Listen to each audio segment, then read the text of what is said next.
السلام علیکم ورحمت الله وبرکاته. هیله ده چې خوشحاله او کامیاب او سوکاله اوسئ.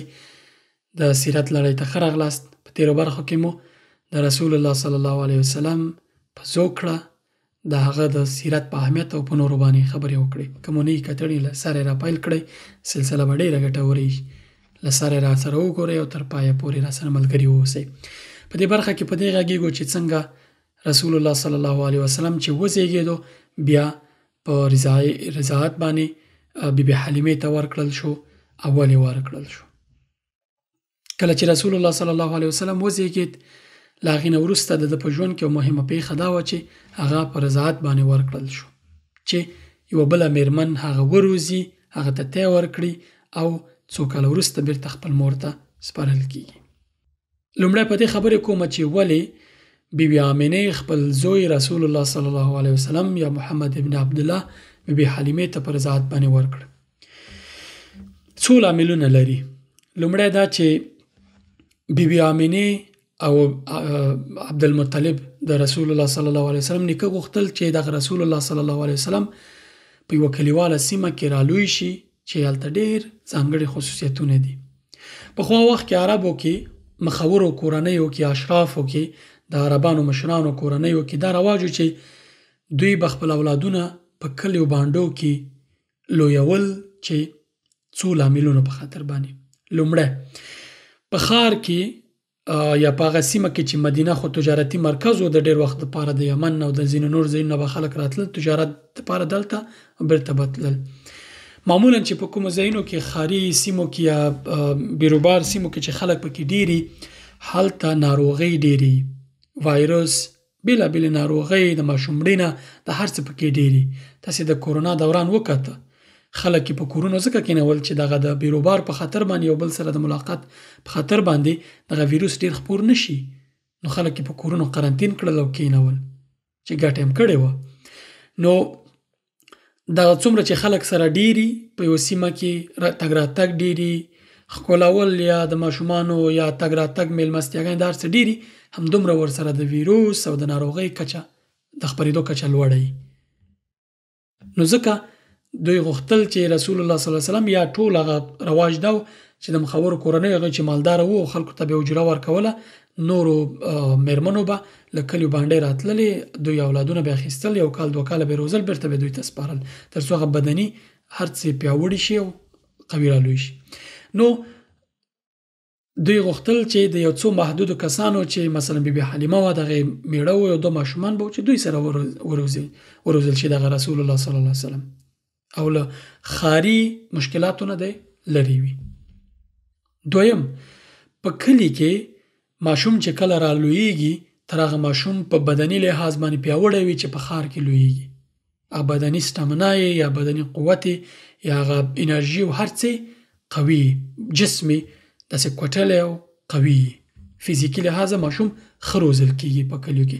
ځکه هغه کلیوالو سیمو کې شوده او هر څه یي غواګانې طبیعي شیونه خوري نو ماشوم ورسره ښه رشد کوي. بل کلیوالې میرمنې تی ورکولو کې تر ښاریانو بیا یو څه ښیي ځکه چې هلته دوی هغه طبیعي خوراک کوي هر څه ورسره ښیي، خصوصا دا چې مرضونه هم پکې کمي او بدني قوت پکې چې کله بدن 2 کلو کې اولو کې د انسان ښه رشد مرحله یي نو دغې کې ماشوم هلته روزل کېږي. بله دا چې عربي ژبه ډېره مهمه وه دوی ته. په ښار کې دغه د تجارتي تګ راتګ په خاطر باندې د دوی ژبه تر ډېره متاثره وه. دوی غوښتل چې دغه محمد صلی الله علیه وسلم په داسې یو سیمه کې وروزل شي چې هلته اصلي او هغه کره او پاکه ژبه وي چې د ښار له ژبې سره نه یې ګډوډه شوې. په ښار کې به تاسو لیدلي چې هغه اصلي ژبه ورکېږي.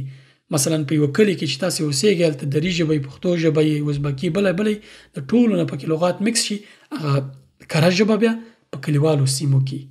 نو دوی غوښتل چې رسول الله صلی الله علیه وسلم خپله ژبه وساتي او د ژبې ساتل دوی ته ډېر غټ خبره وه ځکه چې د شاعرۍ او دغه وختو شاعري اوج ته رسېدلې وه په عربو کې. نو ټول غوښتل چې یو قوي ژبې ویونکی وي، نو ځکه یې رسول الله صلی الله علیه وسلم بیبي حلیمې ته وسپاره چې د رسول الله صلی الله علیه وسلم د دغې ژبې فصاحت او بلاغت تاسې په حدیثو کې کتلی شئ چې کله حدیث لولئ تاسو ته معلومیږي چې رسول الله صلی الله علیه وسلم څومره فصیح او بلیغ دی.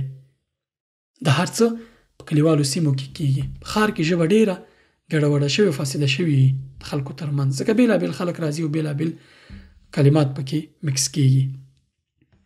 بل دا چې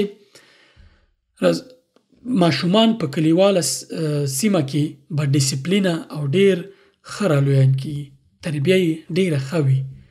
نو دغې لاملونو په خاطر باندې بیبي آمنه دې ته چمتو وه چې خپل نوی زیږېدلی ماشوم څه وخت وروسته له زیږېدو بیبي حلیمې ته وسپاري.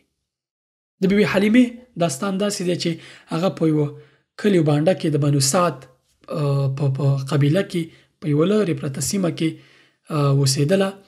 د یو میړه ډېر مالداره نه و، یو څه غریبان و، بېوزله و. نو نوی ماشوم یې هم شوی و چې یو زوی یې شوی و، یوه لور یې وه د شایما په نوم باندې، او یو زوی یې هم و چې د هغې نوم ما د سیرت په کتابونو کې ونه موند. انشاءالله که آینده کې مې ولټو حتما به تاسو سره شریکوم. نو دوی تصمیم ونیو چې د دې دپاره چې دا لږ مالي امکانات ولري، لږ مال ترلاسه کړي او لږ ګټه وکړي، راځئ لاړ شو د دې نورو د کلي خلکو به موسم کې یو ځل په کال کې دغسې راتلل، ښار نه به یې ماشومان به ول، هلته به یې روزل، بېرته به یې کال کې راوستل، میندو ته به یې سپارل یا به یې میندو ته ښودل، بېرته به یې ستنول. یو 2 کاله پورې به معمولا دوی ماشومان له ځان سره ساتل، ډېر وخت چې و. نو بیبي حلیمې او میړه تصمیم ونیو چې راځه موږ هم له دغه کاروان سره چې ځي و د مکې نه ماشومان راولي، موږ هم لاړ شو چې یو څوک یو څو روپۍ اجره راکړي. دوی ټول لاړل. چې لاړل هلته د دغه بیبي حلیمې او د دغه میړه دغه کوم حیوان باندې چې دوی تله چې ویل کېږي خر و که هر څه و، نو دغې باندې چې دوی سفر کوه ډېر ستړی ستومان او ډېر کمزوری و چې ناروغ به و که څه، ډېر د کاروانه وروسته پاتې و. کاروان ته مخکې لاړ. کاروان ورسېد مکې ته، بیبي حلیمه لا په لار کې را روانه ده. نو کاروان چې ورسېد دوی د دې قبیله باندې وګرځېدل، په دې کلي باندې هغه کوم ماشومان چې مثلا کورنۍ مالداره وي، ماشومانو پلرونه او میندې وي، ټولو ماشومان راټول کړل. بیبي حلیمه چې راتله هېڅوک نه و پاتې، ټول هغه کاروان چې راغلی و ماشومان یې واخیستل، یوازې یو یتیم ماشوم پاتې دی. دواړو خپل منځ کې وویل چې که اوس بېله کوم ماشومه بېرته ستنېږو، دومره سفر هم کړی، دا خو هم صحیح نه ده، نو څه وکړو؟ میړه ورته ویل راځه دغه یتیم ماشوم به راواخلو چې د دغې په خاطر کېدی شي الله پاک موږ ته مال او جایداد او نور څه راکړي. هغه ویل ښه ده. نو دوی دغه یتیم ماشوم په رضاعت باندې راواخیستو او دا و رسول الله صلی الله علیه وسلم. کله چې دا راواخیستو په دې لار کې را روان شو، له همغه ځایه په بیبي حلیمې او دغه په میړه باندې د الله پاک نعمتونو ورېدل شروع شو.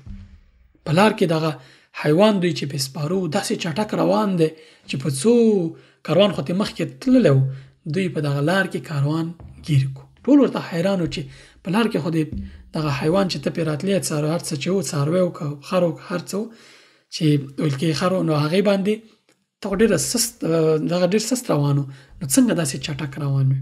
دوی هم نه پوهېده. خو له دغه ځایه د پیغمبر صلی الله علیه وسلم معجزې راڅرګندېږي. دوی ته معلومېږي چې د ماشوم ځانګړی ماشوم دی او څه عادي کس نه دی.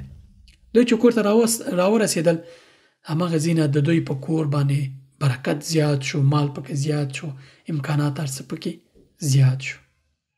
رسول الله صلی الله علیه وسلم بیبي حلیمې په کور کې روزنه یې پیل شو.